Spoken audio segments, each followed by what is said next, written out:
একটা শব্দ আজ হাজার হাজার মানুষের মনে বয় কান্না আর অনিশ্চয়তার নাম হয়ে দাঁড়িয়েছে। কারো কাছে এটা সরকারি জমি উদ্ধার, আবার কারো কাছে নিজের মাথার উপর শেষ আশ্রয়টুকু হারিয়ে ফেলা। আজ আমরা জানবো এই উচ্ছেদ আসলে কি আর কখন থেকে শুরু হলো। 1947 সালের পর থেকেই এই সরকারি জমি খালি করার কাজ চলতো। তখন ইন্ডিয়ার প্রধানমন্ত্রী ছিলেন জওহরলাল নেহরু। অনেক মানুষ দরিদ্র আর জমির অভাবে সরকারি জমিতে থাকতে শুরু করে। এরপর বিভিন্ন রাজ্যে এনক্রোচমেন্ট রিমুভাল শুরু হয়। আসামে জমি নিয়ে সমস্যা নতুন কিছু না, নদী ভাঙন, বনভূমি দখল আর অবিশাসন নিয়ে দীর্ঘদিন ধরে সংঘাত চলছে। ব্রহ্মপুত্র নদীর চর এলাকায় বহু মানুষ বরাবর ঘর হারিয়েছে, ফলে অনেক সরকারি জমিতে গিয়ে বসবাস করতে বাধ্য হয়েছে। 1970 এবং 1980 সালে আসামে বড় আন্দোলন শুরু হয়। মূল বিষয় ছিল বিদেশি অনুপ্রবেশ আর জমি রক্ষা। তখন ভারতের প্রধানমন্ত্রী ছিলেন ইন্দিরা গান্ধী। সেই সময় থেকে সরকারি জমি উদ্ধার বেশি আলোচনায় আসে। ভারতে উচ্ছেদের জন্য একটাই নির্দিষ্ট আইন নেই, বিভিন্ন রাজ্যে বিভিন্ন আইন ব্যবহার করা হয়। আসামে ব্যবহৃত হয় land and revenue regulation of forest laws. এই আইন অনুযায়ী সরকার সংরক্ষিত জমি খালি করতে পারে। অনেকে মনে করেন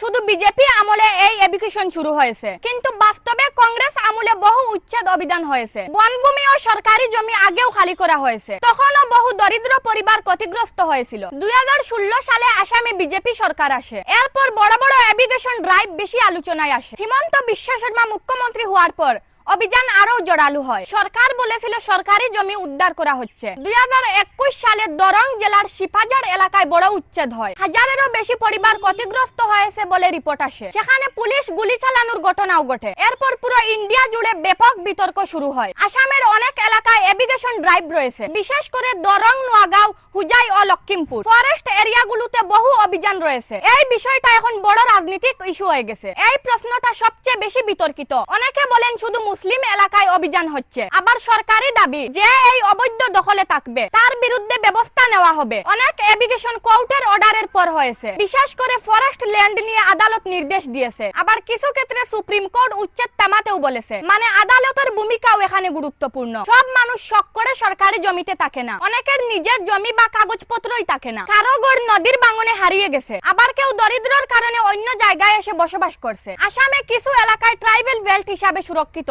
সরকার বলে এই জমি রক্ষার জন্য, তাই সেখানে অন্য বসতি তৈরি হলে উচ্ছেদ চালানো হয়। এই বিষয়টাও আসামে খুব সংবেদনশীল। আজ এডুকেশন ইস্যু পুরো রাজনৈতিক লড়াইয়ে পরিণত হয়েছে। কংগ্রেস মানবাধিকার নিয়ে প্রশ্ন তুলে, বিজেপি বলে সরকারের জমি উদ্ধার করা হচ্ছে। এই নিয়ে সোশ্যাল মিডিয়াতে প্রচুর তর্ক হয়। আসল সত্যি হলো উচ্ছেদ নতুন কিছু না, ভারতে বহু বছর ধরে এই ব্যবস্থা চলে আসছে। আজ সোশ্যাল মিডিয়া আর পলিটিক্সের কারণে বিষয়টা বেশি আলোচনায় আসছে। কেউ এটাকে আইন বলে, কেউ এটাকে অত্যাচার বলে। আইন দরকার, কিন্তু মানবিকতাও দরকার। সরকারি জমি উদ্ধার হলে পুনর্বাসনও গুরুত্বপূর্ণ।